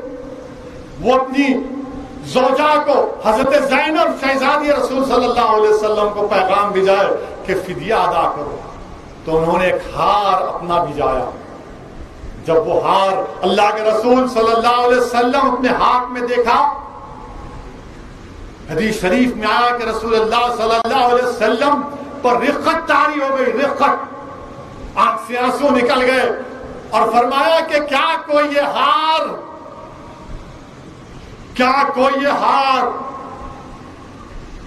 زینب کو واپس لوٹا دے اور اس قیدی کو بھی چھوڑ دے، کیونکہ وہ ہار ہماری امت کی ماں حضرت خدیجہ الکبریٰ نے حضرت زینب کو شادی کے تحفے میں دیا تھا۔ اللہ کے رسول صلی اللہ علیہ وسلم بی بی خدیجہ سے اتنی محبت کرتے کہ جب ہار کو دیکھا بی بی خدیجہ کا تو رقت طاری ہو گئی۔ اور کون بی بی خدیجہ؟ کون بی بی خدیجہ؟ جس نے جب رسول اللہ صلی اللہ علیہ وسلم تو 20 نوکرانیاں آپ کے پاس تھیں، دولت تھی، سب سے دولت مند تھی مکے میں، سب رسول اللہ اور اسلام کی تبلیغ کے لیے بانٹ دیا۔ ایک وقت ایسا آیا کہ کوئی کام کرنے والی نہیں تھی، اور بی بی خدیجہ، ان پر اللہ لاکھوں سلام، وہ کھانا پکا رہی ہے، کھانا پکا کر جب لے کر آتی ہیں تو آقا دو عالم صلی اللہ علیہ وسلم فرماتے ہیں، اے خدیجہ، جبریل امی آئے ہیں اور یہ پیغام دے رہے ہیں کہ اللہ تم کو سلام بھیجتا ہے، اللہ تم کو سلام بھیجتا ہے۔ بی بی خدیجہ پر اللہ نے سلام بھیجا۔ میرے عزیز دوستوں اور بزرگوں، بی بی خدیجہ نے اسلام کے لیے بڑی مصائب اور مشکلات اٹھائی۔ جب بی بی خدیجہ کا وصال کا وقت قریب آیا تو آپ نے رسول اللہ صلی اللہ علیہ وسلم سے عرض کیا کہ میں ایک رسول کی زوجہ ہوں، نہیں معلوم کہ میں نے پورے حقوق ادا کیے نہیں کیے۔ تو اللہ کے رسول صلی اللہ علیہ وسلم نے ہاتھ پکڑ کر کہا کہ نہیں، تم اس دنیا میں میری بیوی تھی اور جنت میں میری بیوی رہو۔ یہ محبت ہوتی ہے۔ سنو دنیا کے مردوں، دنیا کے شوہروں، سنو دنیا کی بیویاں، سنو، یہ محبت ہوتی ہے۔ اللہ کے رسول صلی اللہ علیہ وسلم نے ارشاد فرمایا، بی بی عائشہ فرماتی ہے کہ ایک مرتبہ مدینے میں، اور آپ کو معلوم بی بی خدیجہ کی 2 مرتبہ شادی ہوئی تھی، 2 مرتبہ بیوہ ہو گئی تھی، 2 بیٹے تھے، حالہ اور ہند۔ ان کے بیٹوں کا نام حالہ اور ہند تھا۔ جب رسول اللہ صلی اللہ علیہ وسلم مدینے میں دوپہر میں آرام فرماتے تو کسی کی مجال نہیں ہوتی، بلکہ سوء ادب تھا کہ کوئی ڈسٹرب نہیں کرتا۔ نہ بی بی عائشہ، نہ صدیق اکبر، نہ فاروق اعظم، نہ شیر خدا علی، نہ ذوالنورین حضرت عثمان، کسی کی مجال نہیں ہوتی تھی۔ بی بی خدیجہ کے فرزند شہزادے خدیجہ حضرت حالہ مسجد نبوی میں آتے ہیں اور پکار کر پوچھتے ہیں کہاں ہے نبی پاک صلی اللہ علیہ وسلم. رسول اللہ صلی اللہ علیہ وسلم کے کانوں میں آواز پہنچتی ہے, اٹھتے اور کہتے میرا حالہ آ گیا, میرا حالہ آ گیا, میرا حالہ آ گیا. بتاؤ کیا کوئی اس طرح کی محبت کرتا ہے؟ آقا فرمائے میرا حالہ آ گیا, میرا حالہ آ گیا. دنیا والوں سبق حاصل کرو, سیکھو. اور ایک مرتبہ بی بی عائشہ فرماتی ہے کہ میں نے رسول اللہ صلی اللہ علیہ وسلم سے کہا یا رسول اللہ صلی اللہ علیہ وسلم آپ اتنا بی بی خدیجہ کا نام لیتے ہیں, اتنا نام لیتے ہیں کہ وہ تو آپ سے عمر میں بھی بڑی تھی 15 ایئرس, اور میں آپ کے سامنے ہوں, آپ ان کا نام لیتے ہیں. اللہ کے رسول صلی اللہ علیہ وسلم بی بی عائشہ فرماتی امت کی ماں چہرہ سرخ ہو گیا. پھر رسول اللہ صلی اللہ علیہ وسلم کے آنکھ سے آنسو روا دوا ہو گئے اور فرمایا کہ عائشہ جب مصائب کا وقت تھا, جب خدیجہ میرے ساتھ تھی, آج راحت کے دنوں میں تم میرے ساتھ ہو. ایک وقت رسول اللہ صلی اللہ علیہ وسلم بی بی عائشہ مروی حدیث کی کہ ایک خاتون آتی ہے, ضعیف خاتون, رسول اللہ صلی اللہ علیہ وسلم اس کو بلاتے ہیں, چادر بچھاتے ہیں, بیٹھتے ہیں, خوب اس سے بات کرتے ہیں, خوب بات کرتے, وقت دیتے ہیں, اور پھر جاتے وقت اس کو تحفہ دے کر بھی جاتے ہیں. بعد میں بی بی عائشہ امت کی ماں پوچھتی ہے رسول اللہ صلی اللہ علیہ وسلم یہ کون تھی؟ رحمت اللہ علیہ صلی اللہ علیہ وسلم ارشاد فرماتے یہ خدیجہ کی مکے کی سہیلی تھی, تو جب کبھی وہ ہمارے گھر کو آتی تو ہم اسی طرح اس سے بات کرتے, اس سے محبت کرتے, اس کو جاتے وقت تحفہ دیتے. میرے عزیز دوستوں اور بزرگوں, یہ اپنے بیوی کے سہیلیوں سے محبت کرنے کی سنت ہے. آج کا معاشرہ کیا ہے, بیوی کی فکر نہیں, بیوی کی سہیلی کیا کرے. آج سے 2 دن پہلے ہمارے قریبی دوست نے مجھے فون پر کہا کہ اسد صاحب بہت تکلیف میں ہوں. میں نے کہا کیا بات ہے؟ کہا میرا بڑا داماد میری بیٹی کو پلر نمبر 150 کے پاس رات کے 12 بجے نشے کی حالت میں موٹر سائیکل پر چھوڑ کے بھاگ گیا. اسد صاحب میں رات کے 12:30 بجے میری بیٹی فون کرتی ہے. اب سوچو کہ آپ باپ ہیں, رات کے 12 بجے آپ کی بیٹی بولتی ہے کہ ابا فلاں ویران جگہ پر میرے ظالم شوہر نے نشے کی حالت میں مجھے چھوڑ کر بھاگ گیا. کیا بیتی ہوگی اس باپ پر, کیا بیتی ہوگی اس باپ پر. عزیز دوستوں اور بزرگوں, میاں بیوی ایک دوسرے کے لیے کپڑا ہے. قرآن کہہ رہا ہے جسم کا کپڑا ہے, اور کپڑے کا کام کیا ہے؟ دھول سے بچانا. کپڑے کا کام کیا ہے؟ جب جسم پر پہنتے ہیں تو علماء نے لکھا کہ گناہوں سے بچانا, دھبوں سے بچانے کا مطلب کیا ہے کہ بد کرداری سے بچانا. اور یہ موصوف نشے کی حالت میں اپنی بیوی کو چھوڑ کر بھاگ کر. ڈرو اللہ سے, ڈرو اللہ سے. یاد رکھو کل تم باپ بنو گے, کل تم صاحب اولاد ہو گئے. آج تم ظلم کر رہے, کل اگر تمہاری بیٹی سے کوئی کرے گا تو جب میں سنا تو مجھے سر میں درد شروع ہو گیا, کیونکہ اللہ نے مجھے بھی اولاد دی ہے. مجھے لگا کہ کوئی میری بیٹی سے ایسا کر دیا. میرے عزیز دوستو, میں حضرت زینب کی تمام, حضرت خدیجہ کبریٰ کے واقعات آپ کے سامنے رکھا ہوں, حضرت رقیہ کا واقعہ سامنے رکھا ہوں. اپنی بیویوں سے اچھا برتاؤ کرو, اچھا پیش آؤ. دنیا کا سکون, گھر کا سکون اسی میں ہے کہ جس گھر میں میاں بیوی ایک دوسرے کا خیال رکھیں گے, جس گھر میں شوہر بیوی کی عزت کرے گا, اس سے محبت کرے گا, اور بیوی اپنے شوہر کی عزت کرے گی اور اس کا خاص خیال رکھے گی, اور شوہر بھی اس کا خاص خیال رکھے گا۔ میرے عزیز دوستوں اور بزرگوں، تیسرا ہے موضوع، وہ یہ ہے کہ آپ اور ہم جانتے ہیں کہ ہمارے وطن عزیز میں بہت واقعات ہو رہے ہیں۔ مجھے کئی فون آتے اور لوگ مجھ سے کہتے کہ اسد الدین اویسی ظلم ہو رہا ہے، تکلیف ہو رہی ہے،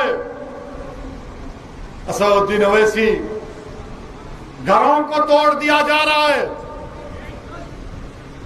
دکانوں کو توڑ دیا جا رہا ہے، اسد الدین اویسی ہمیں برباد کر دیا جا رہا ہے۔ کوئی کہتا ہے کہ ہم کو ڈر ہو رہا ہے، کوئی کہتا ہے کہ ہم کو فکر ہو رہی ہے۔ میں آپ تمام کے درمیان میں ٹھہر کر کہہ رہا ہوں، ڈرنے کی ضرورت نہیں، خوف کھانے کی ضرورت نہیں ہے۔ اپنے ہمت اور حوصلے کو بلند رکھو، اپنے ہمت اور حوصلے کو بلند رکھو۔ کیوں حوصلے اور ہمت کو بلند رکھو؟ کیونکہ اللہ قرآن کریم میں سورہ آل عمران میں فرما رہا ہے، نہ غم کرو، نہ ڈرو، تم ہی غالب ہوگے اگر تم مومن ہو۔ اللہ سورہ آل عمران میں فرما رہا ہے، نہ غم کرو، نہ ڈرو، تم اعلیٰ ہو، تم ہی غالب ہوگے اگر تم مومن ہو۔ اور اللہ سورہ آل عمران کی آیات نمبر 199 میں ترجمہ علماء نے کیا کہا کہ اے ایمان والو صبر کرو، صبر کرو اور ڈٹ جاؤ، جب ظالم سے مقابلہ کرو اور کمر بستہ ہو جاؤ، جب دین کی خدمت کرو، اللہ سے ڈرو، اللہ تم کو کامیاب کرے گا۔ اور پھر اللہ سورہ عنکبوت میں فرما رہا ہے، ان لوگوں سے ہم سے اللہ مخاطب ہے کہ جن کو ڈرایا جا رہا ہے، جن کو دبایا جا رہا ہے، جن کو کچلا جا رہا ہے، جن کی دکانوں کو توڑا جا رہا ہے، جن پر لاٹھیاں برسائی جا رہی ہے، جن پر تلواریں برسائی جا رہی ہیں، اللہ سورہ عنکبوت میں کہہ رہا ہے کہ میری راہ میں جو لوگ مشقتیں اٹھاتے ہیں میں ان کے لیے راستے کھول دوں گا۔ جو میری راہ میں مشقتیں اٹھاتے ہیں میں ان کے لیے راستے کھول دوں گا، راستہ نہیں، راستے کھول دوں گا۔ تو کیا کریں گے؟ صبر بھی کریں گے، ہمت سے کام کریں گے، کمر بستہ رہیں گے اور اللہ سے ڈرتے رہیں گے تاکہ ہم کو اپنے مقصد میں کامیابی ملے۔ اور اللہ کی راہ میں مشقتیں کرنا ہے کیونکہ اللہ راستے کھولے گا۔ غم نہیں کھانا ہے، ڈرنا نہیں ہے، ہم ہی غالب ہوں گے اگر ہم مومن ہیں تو۔ یہ اللہ کا وعدہ ہے۔ اب لوگ بولیں گے انہیں تقریر تو بہت اچھی کر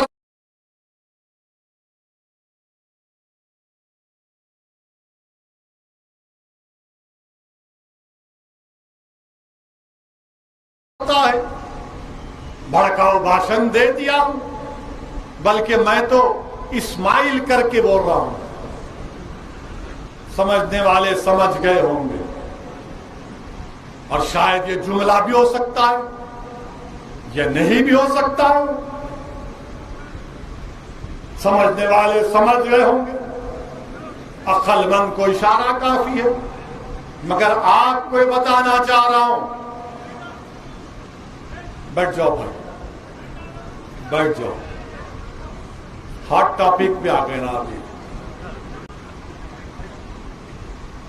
میں آپ کو اس لیے بتا رہا ہوں کہ اپنے ہمتوں کو بلند رکھیے، مایوس مت ہوئیے۔ اتار چڑھاؤ آتے ہیں، اتار چڑھاؤ آتے زندگی میں، ہمتوں کو بس ہونے مت دو۔ اور تمہارے اور ہمارے پاس سب سے بڑی طاقت کیا ہے؟ کیا ہے ہمارے پاس طاقت؟ بتاؤ کیا طاقت ہے؟ دولت ہے؟ نہیں ہے۔ اقتدار ہے؟ نہیں ہے۔ کیا دولت ہے؟ کیا طاقت ہے؟ ایمان کی طاقت۔ اور اس کے بعد علماء کرام نے کیا کہا کہ جب مصائب اور مشکلات آتی ہیں تو یہ سورہ عنکبوت کی آیات کی تفسیر جو میں نے پڑھی، علماء کرام نے کہا کہ جو اللہ کی راہ میں مشقتیں کرتے اللہ ان کے لیے راستے کھولتا ہے۔ تو اس کے لیے کیا ہے کہ دولت ایمان اور یقین، دولت ایمان اور یقین پیدا کرو، اللہ سے رجوع ہو جاؤ۔ یاد رکھو طاقت قوت کام میں نہیں آتی، کام میں دولت ایمان اور یقین کام میں آتی۔ اسی لیے تو کسی شاعر نے کہا تھا یقین محکم عمل پہم، نہیں یقین محکم عمل پہم، جہاد زندگانی میں ہے مردوں کی شمشیریں۔ شاید بیچ میں ایک جملہ کھا گیا میں۔ عمل پہم یقین محکم، محبت فاتح عالم، جہاد زندگانی میں مردوں کی شمشیریں۔ یقین محکم رہو، پوری یقین رکھو کہ اللہ مدد کرے گا میری۔ ایمان تو ہے مگر یقین رکھنا ہے کہ اللہ مدد کرے گا اور کرے گا میرا رب۔ اور اگر کوئی بولے گا کہ کھرگون میں مدھیہ پردیش میں 22 گھروں کو توڑ دیا گیا، سچ ہے، مسلمانوں کے گھروں کو توڑ دیا گیا۔ سیندھوا میں 13 گھروں کو توڑ دیا گیا، سچ ہے، توڑا گیا۔ یہ بات سچ ہے کہ وسیم شیخ نامی ایک شخص ہے، دونوں ہاتھ کٹے ہوئے ہیں، اس کی دکان کو توڑ دیا گیا پتھر پھینکنے کے الزام میں۔ یہ بات بھی سچ ہے، یہ بات بھی سچ ہے۔ یہ بات بھی سچ ہے کہ دلی کے جہانگیر پورہ میں مسجد کے سامنے انلیگل بول کر توڑ دیے، ملگیوں کو توڑ دیے، دکان کو توڑ دیے، اس میں ہمارے ہندو بھائی کے بھی دکان توڑ دیے۔ مگر آپ کو بتا رہا ہوں، کیوں کہہ رہا ہوں کہ ہمت کو پست ہونے مت دو۔ نوجوانوں کہ آپ نے حضرت خبیب عدی رضی اللہ تعالیٰ عنہ کا نام سنا، صحابی رسول ہے، کیا نام ہے ان کا؟ حضرت خبیب عدی رضی اللہ تعالیٰ عنہ۔ نام یاد رہے گا نا؟ فلم سٹاروں کے نام تو زبان پر یاد رہتے ہیں، دو بار رات کو اٹھا کے پوچھو اس کا نام کیا تھا وہ پکچر کا، ہم بولتا ہوں۔ صحابہ رسول کا نام حضرت عدی۔ حضرت عدی کیا تھے؟ حضرت عدی رضی اللہ تعالی عنہ جب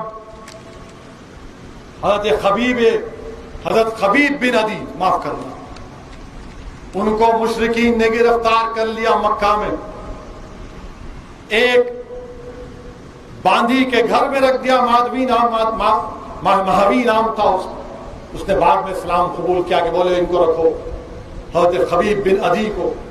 تو اس نے دیکھا کہ خبیب بن عدی کو زنجیروں میں جکا گیا، اور رات کے اندھیرے میں جب خبیب بن عدی قرآن کی تلاوت کرتے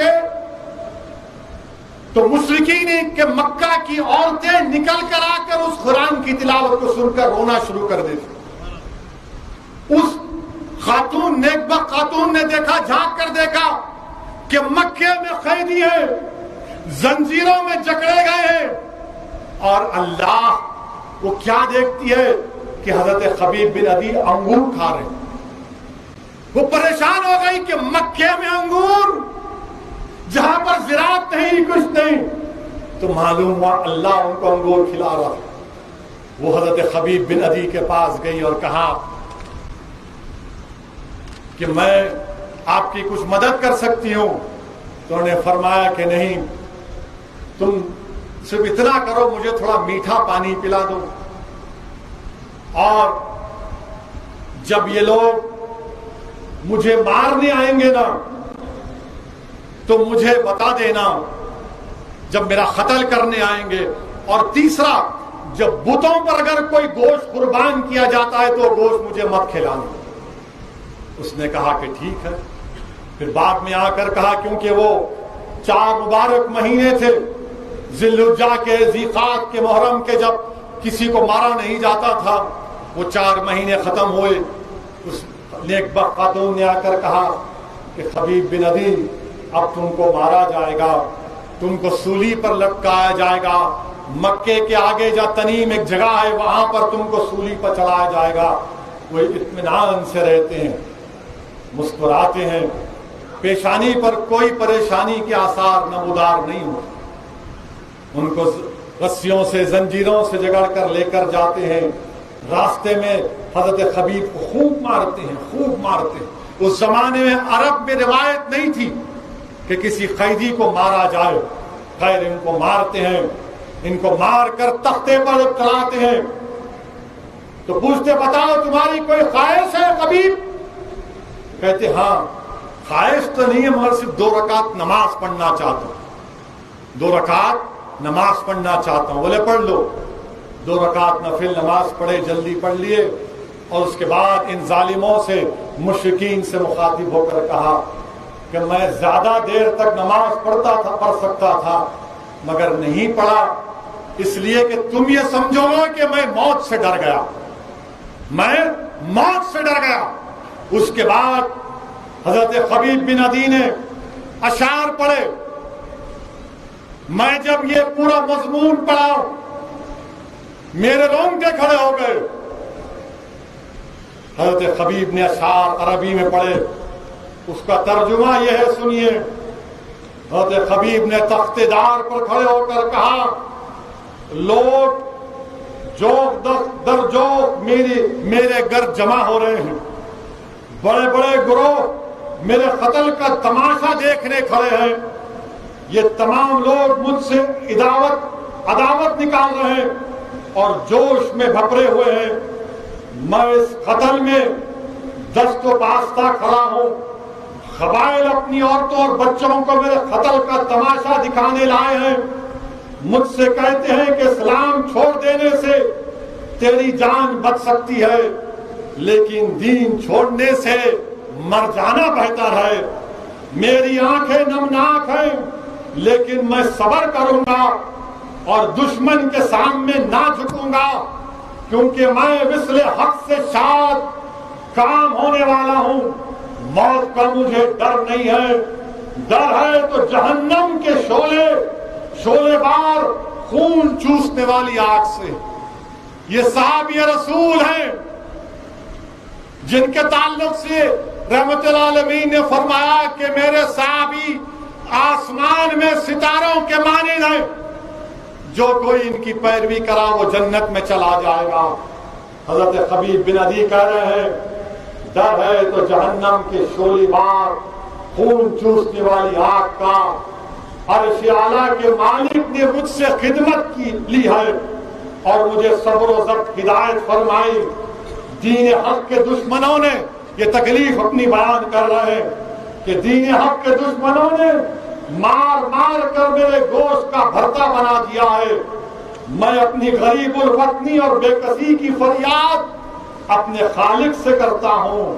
واللہ میں جب اللہ کی راہ میں جان دے رہا ہوں تو مجھے پرواہ نہیں کس پہلو پر گرتا ہوں اور کیسے جان دیتا ہوں۔ ذات باری تعالیٰ سے امید ہے کہ اگر وہ چاہے تو میرے جسم کے ہر ٹکڑے پر برکت نازل کرے۔ یہ حضرت خبیب بن عدی کیا کہہ رہے ہیں کہ میرے جسم دین حق کے دشمنوں نے مار مار کر میرے گوشت کا بھرتا بنا دیا۔ اخلاق کو بھی مارا تھا، پیلو خان کو بھی مارا تھا، رگبر کو بھی مارا تھا۔ ظالموں سنو، یہ خبیب بن عدی تخت پر کھڑے ہو کر کہہ رہا ہے مجھے موت سے ڈر نہیں ہے۔ ہم خبیب بن عدی کے غلاموں کے غلام ہیں، ہم تمہارے ظلم سے ڈرنے والے نہیں ہیں، ہم موت سے نہیں ڈریں گے، نہ تمہارے ظلم سے ڈریں گے، نہ تمہاری تمہاری طاقت سے ڈریں گے نہ تمہاری قوت سے ڈریں گے. اگر مقابلہ کرنا ہے تو صبر سے کریں گے مگر میدان نہیں چھوڑیں گے, یاد رکھو. میرے عزیز دوستوں اور بزرگوں, میرے عزیز دوستوں اور بزرگوں, 2 دن پہلے ہریانہ میں ایک ضعیف بوڑھے شخص کو, اس کا ویڈیو آپ نے دیکھا ہوگا کہ جو اپنے آپ کو گاؤں رکشک کہتے ہیں, انہوں نے اس کی داڑھی پکڑی, داڑھی کے بال کھینچ رہے, مار مار کر اس کے سر کو کھول دیا, بے ہوش گاڑی میں پڑا ہے. یہ ظلم انہوں نے کیا. ہریانہ میں نو گاؤں میں ایک شخص کو گھر سے اٹھاتے ہیں کہ تو گائے کو کاٹا, خوب مارتے ہیں, پیٹتے ہیں. میرے عزیز دوستوں اور بزرگوں, خبیب بن عدی کے الفاظ کو یاد رکھو کہ دین حق کے دشمنوں نے مار مار کر میرے گوشت کا بھرتا بنا دیا, اور مجھ سے کہتے ہیں کہ اسلام چھوڑ دینے سے تیری جان بچ سکتی ہے, لیکن دین چھوڑنے سے مر جانا بہتر ہے. تم چھوڑو گے اسلام کو؟ تم چھوڑو گے اسلام کو؟ تم چھوڑو گے دین کو؟ کہ اگر کوئی تم کو ظالم مارے گا بیجا تم چھوڑو گے؟ میرے عزیز دوستوں اور بزرگوں, اب کیا ہوتا ہے, خبیب بن عدی کھڑے ہوتے ہیں اور اس پھانسی کا پھندا اپنے گلے میں ڈالتے ہیں, اور مشرکین سے کوئی آواز لگاتا ہے کہ خبیب بن عدی کیا یہ اچھا ہوتا کہ تیری جگہ پر محمد صلی اللہ علیہ وسلم ہوتے. پکارتے نہیں نہیں نہیں, ہرگز نہیں, ہرگز نہیں. میں یہ بات گوارا بھی نہیں کر سکتا کہ میرے آقا کے تلوے میں کانٹا چکے. نہیں نہیں, کہا کہ نہیں, محمد صلی اللہ علیہ وسلم کو نہیں چھوڑو. اور پھر اس کے بعد خبیب بن عدی کیا کہتے ہیں, یاد رکھو, یاد رکھو اس جملے کو, تاریخی جملہ اپنے ذہنوں میں رکھ لو اس بات کو. اگر آپ اور ہم رسول اللہ صلی اللہ علیہ وسلم سے سچی محبت کرتے ہیں تو خبیب عدی کے جملے کو یاد رکھو. حضرت خبیب عدی نے کہا کہ یا اللہ, میرا سلام میرے آقا محمد مصطفیٰ صلی اللہ علیہ وسلم کو پہنچا دینا کہ میں نے دین کے حق میں اپنی جان دینے جا رہا ہوں. یا اللہ, میرے آقا کو میرا سلام پہنچا دینا. مدینے میں رسول اللہ صلی اللہ علیہ وسلم بیٹھے, مدینے میں محمد مصطفیٰ صلی اللہ علیہ وسلم صحابہ کے رضی اللہ تعالیٰ عنہ کے ساتھ بیٹھے. غسی کی حالت جاری ہوتی ہے, آقا کے آنکھ سے آنسو نکلتے اور فرماتے ہیں وعلیکم السلام, وعلیکم السلام خبیب بن عدی, وعلیکم السلام خبیب بن عدی. رسول اللہ صلی اللہ علیہ وسلم فرماتے ہیں وعلیکم السلام. آقا فرماتے ہیں کہ جبرائیل امین نے مجھے آ کر حضرت خبیب بن عدی سے ظلم ہو رہا ہے, مجھے اس کا سلام پہنچایا. کہا ہماری یہ ظلم کے بھی داستان آقا کے دربار میں کوئی پہنچا دے. یا رحمت اللہ العالمین, جس سرزمین سے آپ کو میٹھی ہوا آتی ہے وہاں کی آپ پہ امت پر ظلم ہو رہا ہے. یا رسول اللہ, یا رسول اللہ, ظلم ہو رہا ہے آپ کی امت پر. آقا ہم کو ظلم کے ذریعے مٹانے کی کوشش کی جا رہی ہے, مگر یا رسول اللہ صلی اللہ علیہ وسلم ہم آپ کے امتی ہیں, ہم خبیب بن عدی کے غلاموں کے غلام ہیں. ہم صبر کریں گے, میدان نہیں چھوڑیں گے, کمر کسیں گے, صرف ان لوگوں سے مقابلہ کریں۔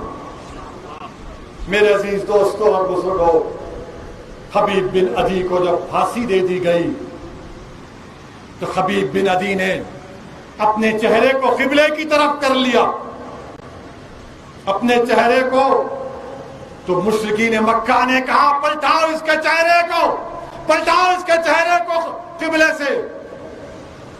جان باقی تھی، ایمان دیکھو آپ۔